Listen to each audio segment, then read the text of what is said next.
All right. Hey, Sarah, welcome to the Strength Running Podcast. I'm so excited to chat with you today. Thanks so much. It's a pleasure. So, I just want to start by congratulating you on this book. We Share the Sun is a beautiful story. It's wonderfully written, and I couldn't put it down. And I think any running nerd, any coach, or just student of the sport is going to fall in love with this book. So, congrats on such an accomplishment.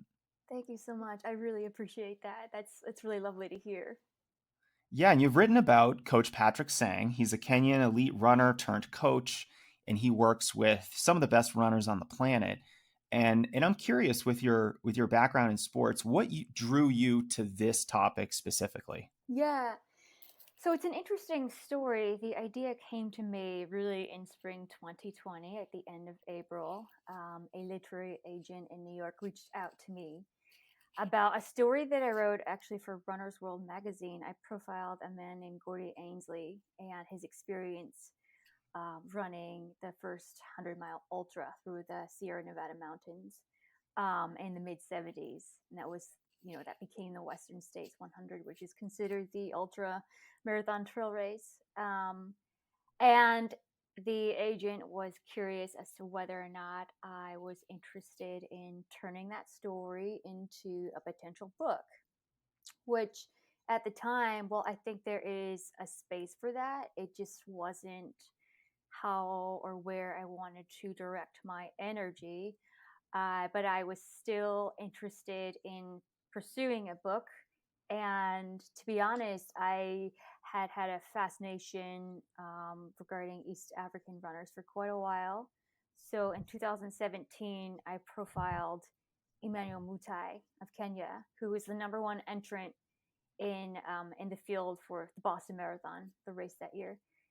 And at the time, he was actually, I think, the fourth fastest man in history, and his mark was about a 2:03. I think now he's like 11th fastest. His time is, and so that experience just made me increasingly curious about some of the backstories of some of the world's best runners, and so I was thinking more along the lines of wanting to write a book with profiling some of the best runners in the world.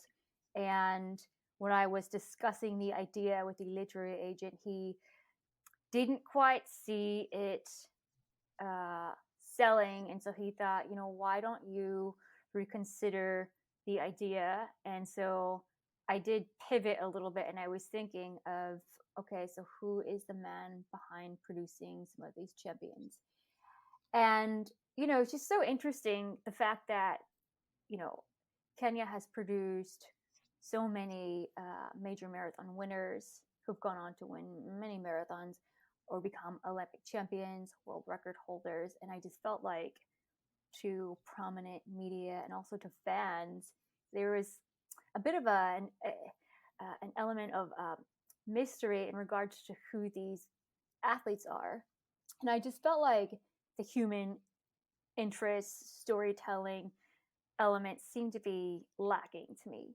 And I just felt like there was a shortage of journalistic narratives regarding them. And so I wanted to go that angle, and I wanted to explore who are these athletes and who is the man behind, developing some of the world's best runners.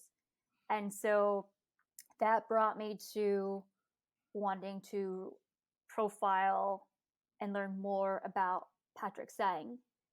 And to be honest, I didn't know that much about him before I reached out. I didn't really know that much about his background, and I didn't have a personal connection to him. And so I was really starting from scratch, to be honest. And so the very little research that I came across um, was pretty basic. The fact that he was an Olympian, competed in two Olympics, but also was a medalist in the steeplechase. So he had this whole like phenomenal background as an elite athlete himself before he became a coach. And I think just intuitively, I felt like there was something there to explore. I didn't know what that was quite yet until, we had many conversations.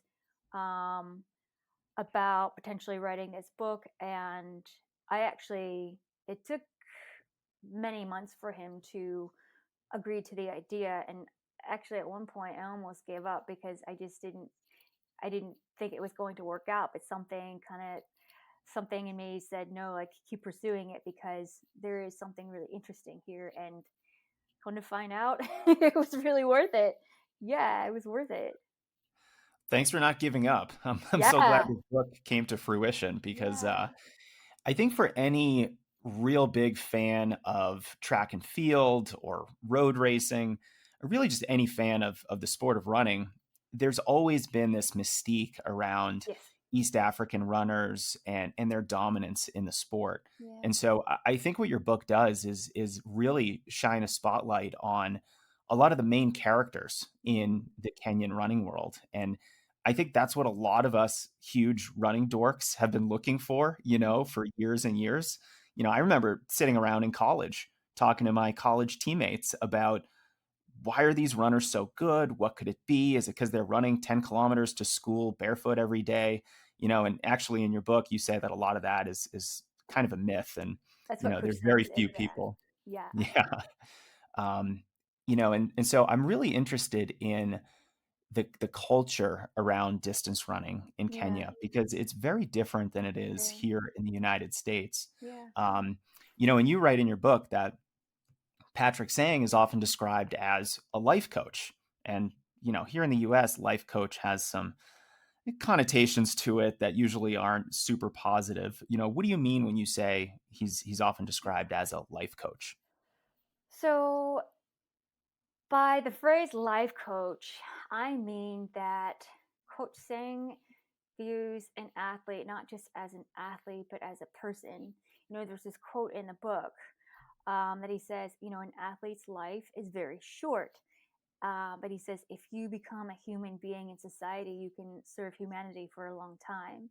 And so it's really like that idea of like, how do you teach someone to give back to your community or to society and just be a good person?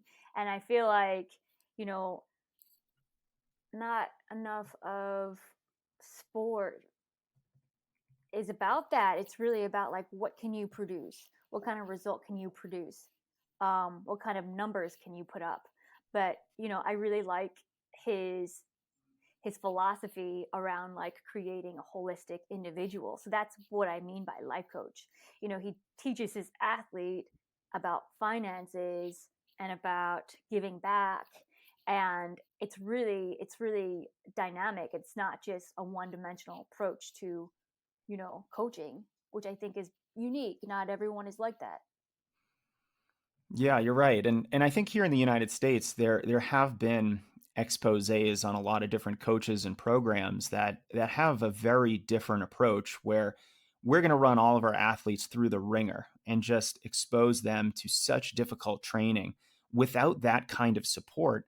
And great, if you make it, you're going to be good. But if you don't, you just aren't cut out for it. Mm-hmm. And what Sang seems to be doing is really nurturing Yeah. athletes from a much more holistic level. And I think ultimately it produces much better runners. And I'd love to talk about this a little bit more because, throughout your book, I was really struck by this consistent theme of, it wasn't just Coach Sang, but so many of the other athletes around him, this theme of humility and honesty and hard work and even simplicity. And the culture that Sang has created around his athletes is just quite impressive in that regard. Can you talk to, how you think that culture contributes to the success of these athletes? Because, I'm so curious about this because it's just so different from what I'm used to here in the US. And Yeah. ultimately, it seems more effective. Yeah. So I was actually surprised by how simple the environment is, particularly at camp. So Kaptagat is about 45 minutes away from Eton, and as we know, Eton is considered the world's mecca of distance running. But even in Kaptagat, there is there's less to do, and so I think the fact that there is less distraction. It makes an athlete hyper focused, in a way that, if you live in the US, for instance, it's very easy to run off and go do something really quick. And you just have so much at your disposal, and you're exposed to a lot of things that I think can make you really distracted. And so I think there is a lot to be said about being in an environment that kind of removes you from all this chaos, and you're able to sort of have like this tunnel vision, this tunnel focus, where you're there to do one thing. And yeah, I mean, how do you get better at anything? You put all your energy and all your effort into that one thing. And, like that is the environment that exists in Kenya, in the Rift Valley. Yeah, it's like they're, a whole part of their society is oriented around this amazing opportunity that is distance running. Yeah. It sort of reminds me of, some of my favorite college memories where we would come back to campus early before all the other students and just have, a week where all we did was go to practice twice a day. And Yeah. in between, you weren't doing anything else. You didn't have any classes, you didn't have the distraction of, Yeah. all your other friends on campus. Yeah. And, I've also been a coach at several different running retreats over the last couple years. And it's that same phenomenon. I mean, it's obviously much shorter lived. It's 3 or 4 days as opposed to weeks or even months at a time. But there is something really special about carving out a certain amount of time for yourself Mhm. to focus on something that you really care about, that you really want to dedicate yourself. And I think that aspect of immersion is really important. These athletes are also, just often completely immersed in running, no partying. They live with other runners. There are a few distractions and just generally dedicate themselves to the sport. Yeah. Um, do you think that's like one of the big key factors to their dominance in the sport is the fact that they often just sequester themselves and focus on it to the exclusion of all these other distractions? Yeah, I mean, it relates to your previous question. I think that when you're in an environment where everyone wants to succeed and everyone is putting in 110% effort, I mean, you can't not want more from yourself. And it's just a really inspiring and powerful situation to be in. So I think the fact that it is rural and you don't have, like I said before, all these distractions, it makes you hyper focused. Yeah. And I think that is what allows, I think that's really what allows them to succeed, because they can just focus all of their energy and attention into running. And I think that's a unique environment. Yeah, it sure is. And the environment too, going back to simplicity, I was also struck by the very simple way in which these athletes lived and almost the lack of equipment that they have. You come to, a high level track and field program here in the United States or, some high level elite program, they have every toy that you can Mhm. imagine that will help aid their training from, underwater treadmills to, the highest quality uh, gym equipment in a state of the art facility. And I would love to hear you speak about, the differences. They're still wildly successful and they're usually not even training with that kind of elite level equipment. And so for me, it's like, wow, is all this equipment even necessary? Do we need this? Or do we just need to focus? Yeah, no, I mean, I mean, that's like an immediate observation. If you travel to that part of the country, as you see just how minimal the top runners live and what they have access to. And it is a question of like, do you need all of this? Like, yeah, yeah, I suppose you don't. I suppose you don't, because they prove that it's not necessary. And it's interesting to see. And having spent time in Kenya and then going back to the US, where I see like my friends having like the latest tech gadgets, watches, shoes, and wanting to maintain a particular diet. And I don't know, I just think it's interesting. You do think about what is actually necessary versus like what you what you want, if that makes any sense.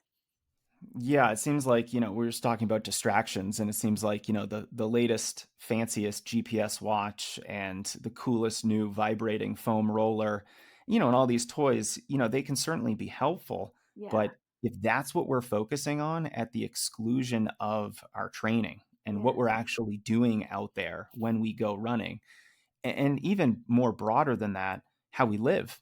You yeah, know, the environment that we're creating for ourselves around our training, I think is equally as important as the training itself.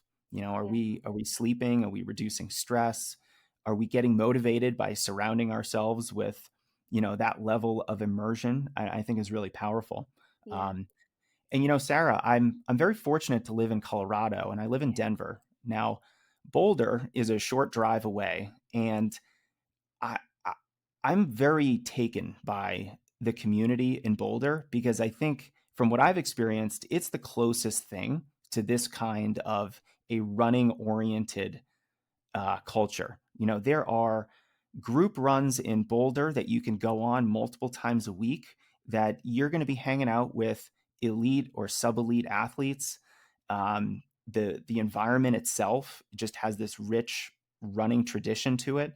And anytime I'm up there, oh, I just ran by Emma Coburn. Look at that. Like, hi. And it's just kind of wild. And so I think now I'm putting on my coach's hat and I'm thinking, if a runner really wants to be successful, it's like find your tribe of runners near you that you can immerse yourself with as best as you can, with group runs, with group workouts, just motivating each other, lifting each other up, supporting one another. One of the big lessons I took from your book is that the community around running is just as important as everything else.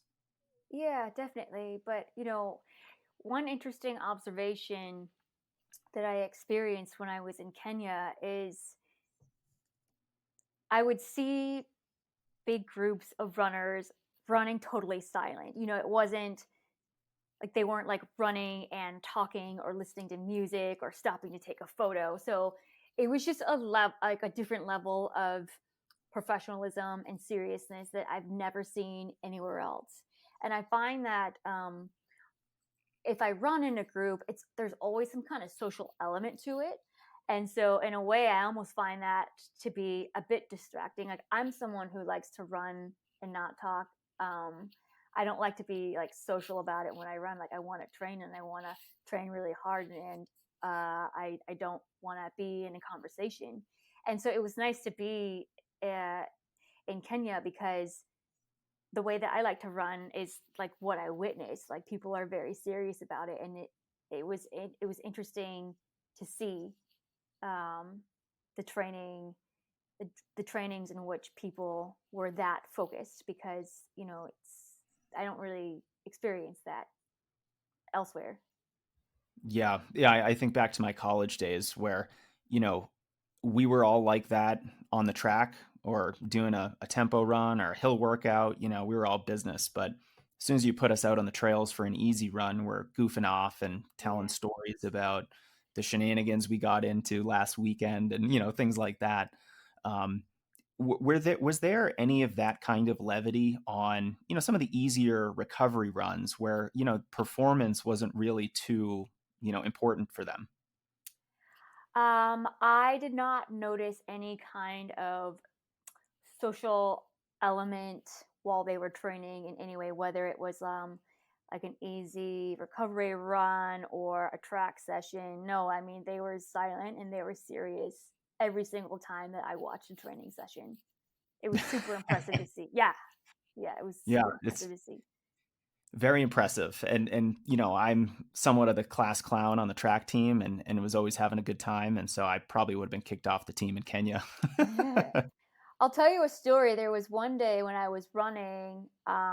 It was on a Wednesday, and I was in Eton. And Wednesday, I think, is often like a more relaxed run.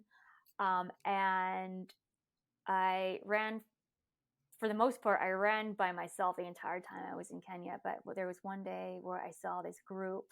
It must have been like half a dozen runners, both men and women, and they looked like they were going pretty slow.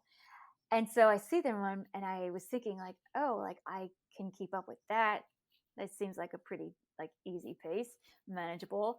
And so I sped up, and I like tucked myself into the group, and they kind of like look at me, and I look at them, like no one says a word, and I'm just running, and it was sort of like, you're welcome to like be with us. And we were running, and it's definitely really difficult to run at altitude, especially uphill, which is like the experience in that part of the country.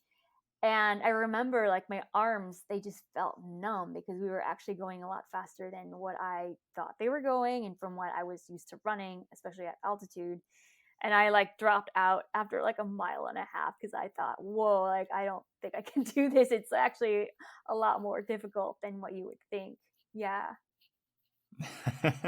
I love that. Yeah, it's like they're making it look so easy that you're like, Exactly. "Oh, I can do this." And then Yeah. you start experiencing it and you're like, "Okay, nope, I can't." No, I can't do that. This is like faster than my race pace. Which actually, it's interesting to even say that because that just, that's for skill, like just to give context of how talented and how fast these runners are. Yeah, and another interesting thing that I experienced, I went to 3 races, and it was kind of wild to me to see how deep the talent is. And I remember having a discussion with Coach Sang about, if you go to a race in the US, for instance, the elite and sub elite pool is like rather small relative to a race in Kenya where it seems like everybody is elite. And that was so unique to see. It was so unique to see. And was this true for the races that you witnessed in Kenya? Are they marathons? Are they shorter track races? I'm curious where Yeah. the depth is, or it's probably everywhere. Yeah, I didn't witness any marathons. One was like a youth championship um, track meet, and the other was a cross country race, which was so crazy to see because that was like I ran cross country growing up, and this was like a whole different world of cross country that I've ever experienced. I mean, it was like real mud, real hills, and like real speed. Yeah, it was crazy. Yeah, I also ran cross country in high school and college, and it always was probably my favorite of the three sports, Yeah. between indoor track and outdoor track. And I just love the bare knuckle brawling that is cross country, through the elements and the team aspect to it. It's just incredible. Yeah. Well, the cross country race was particularly interesting because it was like, well, it was Kenya versus like a few elite Europeans who are actually like the top the top runners in their country. So like European Olympians versus Kenyans, and they would be at the back of the pack. So like that also, just for context, I mean that also illustrates just how talented and how fast they are. You have like an elite Olympic marathoner from Europe being at the back of the pack of this like cross country race in Kenya. It was so interesting to see. And speaking of depth, there are so many amazing athletes to come out of Kenya. And one of the aspects of your book that I loved was this through line between Coach Patrick Sang and Eliud Kipchoge. And you have the story about how when he was a kid, Kipchoge saw Patrick Sang compete and it really inspired him. Can you talk a little bit about that relationship and how Sang and Kipchoge's paths crossed? So Elliot and Coach Sang are from the same area, Kapsasiwa, and the story is Coach Sang was coaching one day when Elliot saw him, and he approached him, and He kind of like pitched himself as a budding athlete, and from what I'm aware, he wasn't intimidated to ask Coach Sang for a training program, and they were pretty much neighbors. And so Coach Sang, Elliot had told me that Coach Sang went to his car and he was searching for a pen and paper, but he couldn't find either. And so he just got a stick and he wrote it on his arm. It was like a training program for 10 days. And Elliot went home and copied it into a notebook. And I have this note in the book where I'm not sure if everyone's aware of this, but Elliot, he writes down every single workout. And so he has a notebook from like every season of his training. And so like that was really how he started keeping a notebook. It was from like that experience. So he gets his training program for about 10 days and then he returns to Coach Sang and he's like, well, what's next? And so that's kind of how it started. Yeah. I love that he approached this former Olympic runner and coach to some of the best runners, not just in the country, but in the world, as this sort of no name aspiring runner, and just had the audacity to say, hey, can you give me some workouts? It's like if there's ever any evidence to shoot your shot and have some confidence in yourself, there it is right there. I'm not sure if we'd be seeing Eliud Kipchoge as we do today if he didn't take that chance. Yeah. And actually, when I interviewed Elliot last May, we were talking about how he told me that he doesn't think that he would have segued into the marathon if it wasn't for Coach Sang, and that he doesn't believe that he would be the athlete that he is if it wasn't for Coach Sang. I think that they have a really unique and really beautiful relationship. It's so, that photo of Elliot at the Berlin Marathon, the first time he broke the world record of Elliot and Coach Sang hugging, like that right there, I think really illustrates their relationship. It's one of the most beautiful sports photos I've ever seen. Yeah, I Do you know? love Do you that know that photo. photo? You know that photo I'm talking Yes, about? Yeah. Elliot is wearing white Yes. arm warmers Yes. and he's hugging them from it's like a side view of the Yeah. photo. And what has always struck me about that photo that I just can't look away from is his smile.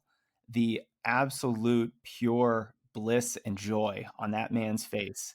And the fact that he gets to share it with Coach Sang in that moment, I just think is so special.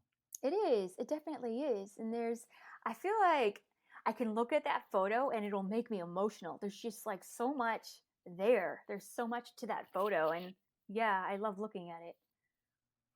Yeah, and I love the fact that he maybe would not have gone into the marathon if it wasn't for Coach Sang. And Elliot is obviously, I think, a marathon specialist. He's far better at the marathon than he was as a middle distance runner. Can you talk about that pivotal moment right there? Because there was a section in your book where, you know, you're kind of recounting this conversation between the two of them, and he just wasn't sure what was next. And meanwhile, I'm kind of thinking, obviously hindsight's 2020. I'm like, go to the marathon, Elliot. And finally, that's just sort of like a, hey, why not try the marathon? Like it was Yeah. just this crazy idea. Yeah. Was he hesitant about moving up to 26.2 miles, or was it not really a common path to take? I'm curious about that. As far as I know, he wasn't hesitant. Of course, the training obviously shifted pretty dramatically, but from what I am aware of, he wasn't hesitant. And if anything, like he looked forward to the challenge, something really different. Yeah, for sure. That's his mentality, right? He certainly does not shy away from those kinds of Right. challenges. Yeah. Um, Another thing that is interesting to me about the juxtaposition is this whole difference between the seriousness of how these athletes approach their training, and you were speaking to that earlier, while at the same time, Eliud Kipchoge in every interview is like the happiest guy. He's always smiling. He smiles in races, and it just seems like he can be happy about his running, which is his job and this like sort of life calling for him, because he's so serious about it, because he takes it seriously and is able to, really devote himself to it. And I was wondering if you could speak to that phenomenon of just him being, this like kind of happy go lucky guy, but at the same time, he's also very serious. Hmm. Yeah. Well, I think what is unique to see about him is, and this is something that his training partners and coach Sang talk about, is that he is so mentally tough. He's so mentally tough and hyper focused, in a way that really inspires everyone around him. Um, yeah, I just think that, he had told me that he likes to live a humble lifestyle, and that is what helps him not feel stress. And when you're not stressed, you're able to really focus your effort and your energy, in a way that is super necessary to be successful in the sport. Yeah, I struggle with that personally because I've found that some of my best running was when I had so few responsibilities in life. And, I have kids. I run the strength running business, and those are big responsibilities and take up a lot of my time and also just psychological bandwidth. And I find that it gives you less opportunity to really pour yourself into the training. So I can see how, if you want to be the best you can be, you gotta leave your partner, abandon your kids, and really just focus on your running. But Yeah, I no mean, you one's don't gonna have to do leave that. your partner and abandon your kids, but they are. So Jeffrey Kemmelwar, he described being at camp as like being at their office. So they do see their families, on the weekend, and they do have partners and they have kids and they spend time with them. So it's not like, I don't want to use the word abandon because I think that's rather harsh, but um, it is the training camp is like their office. Yeah, it's like their office. Yeah, of course, I was just joking there. Yeah. I guess I'll keep my kids around. Yeah. Um, Sarah, I'm curious, after you sort of took on this big project, you went to Kenya, you spoke with some of the best runners and coaches in the sport ever.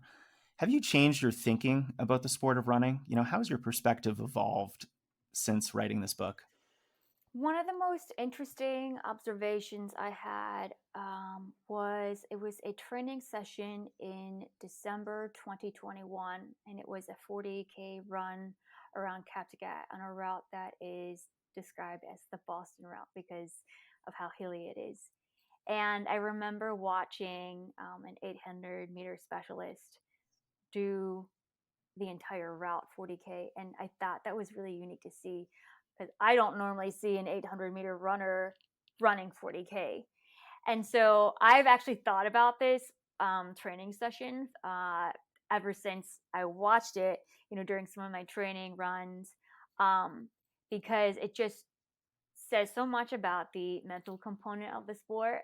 And for me, it kind of made me think about if I'm ever like feel going through a hard moment, or like I don't have the energy to run, like is it is it really in my head, if that makes any sense.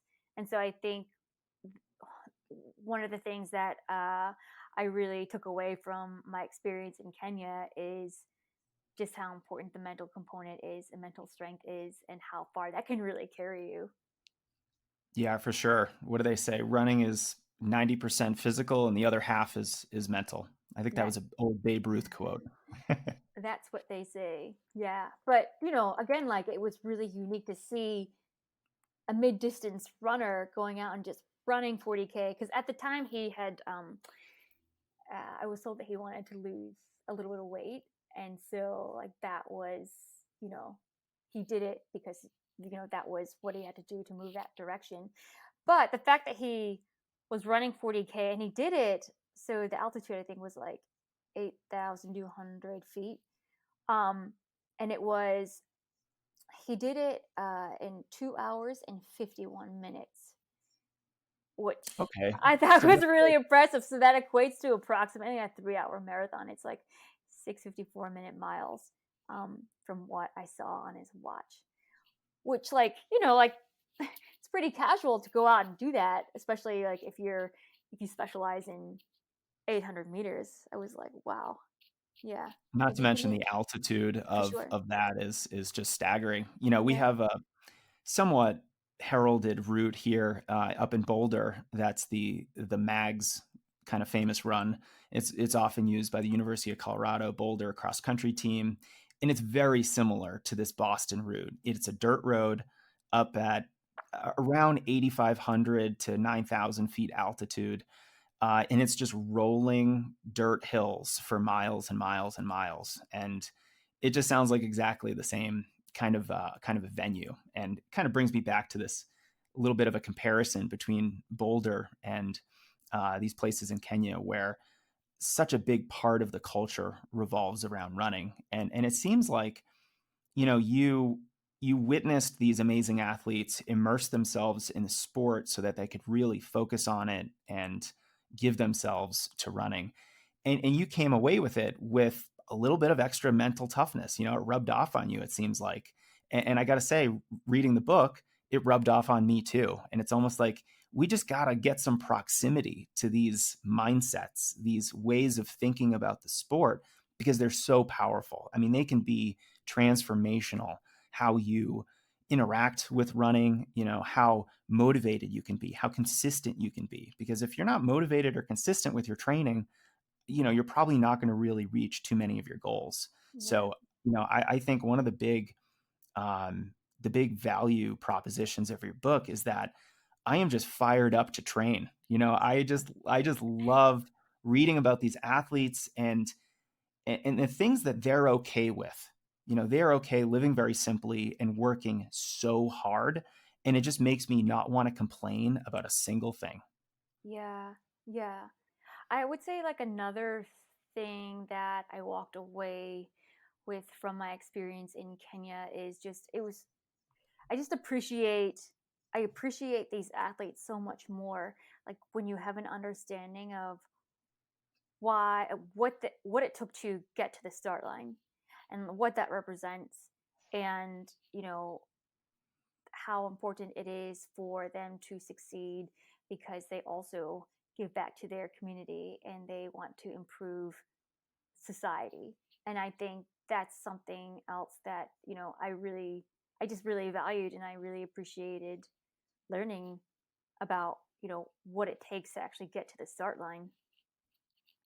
Yeah, it's almost like they're not just in it for themselves, right? They're in it to better their communities because distance running is this opportunity for a better life. And, with sponsorship and, winning race fees and things like that, there's such a great opportunity for them to improve their community. So for me, it's almost like, part of this drive comes from a much bigger why than just, I want to run fast. This is, I want to get back to my community. I want to improve the lives of the people around me, the people that I care about. And I don't think there's too many more powerful things that you can have as motivators than that. Hmm. Definitely, yeah.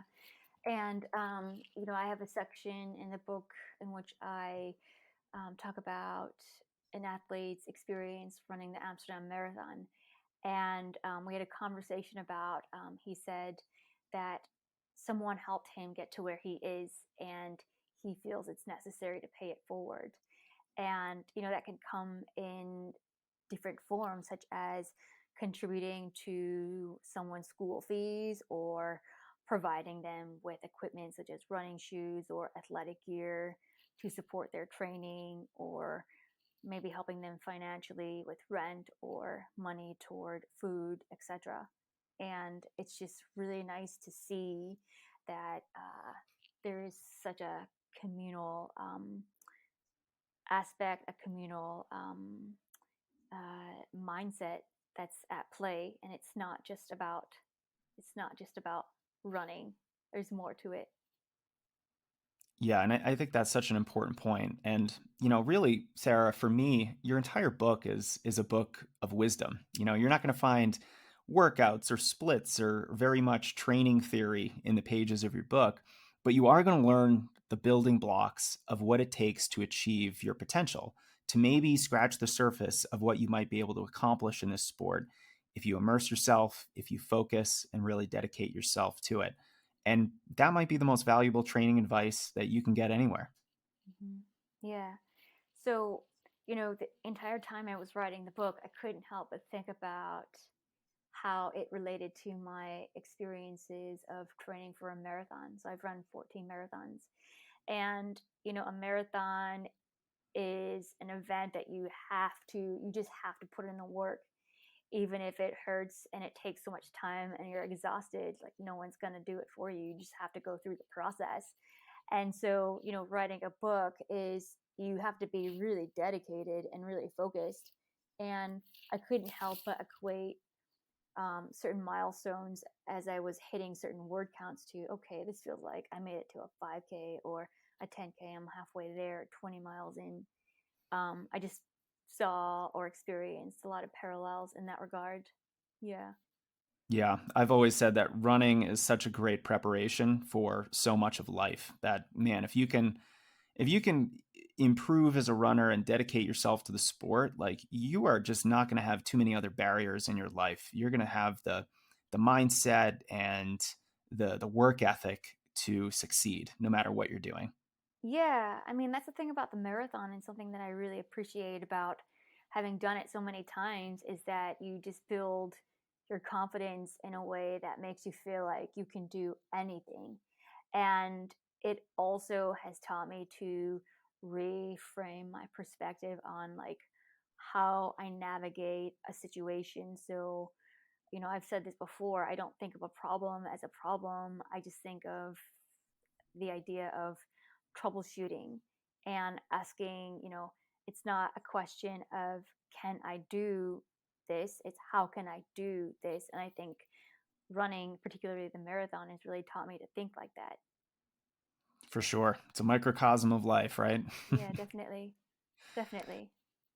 Well, Sarah, this has been such a fun conversation, and I really hope everyone checks out your book because it's just a beautiful story. And I do just kind of want to I just want to say that your writing style is was just a pleasure to read. You had this really interesting prose that, you varied your sentence structures in a way that just kept me reading and had a very conversational flow to the writing. And so, sometimes I read a book and, man, the content is great, but the writing can use a little work. But my God, your writing is just beautiful. So I want to end with that.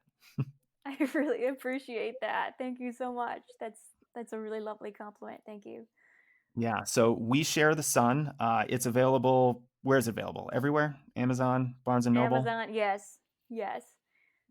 Yeah. Ask your local bookseller if they carry it, or request that they carry it. Yeah. Because I think this is a really special book. Sarah, thank you. Thank you so much for your time.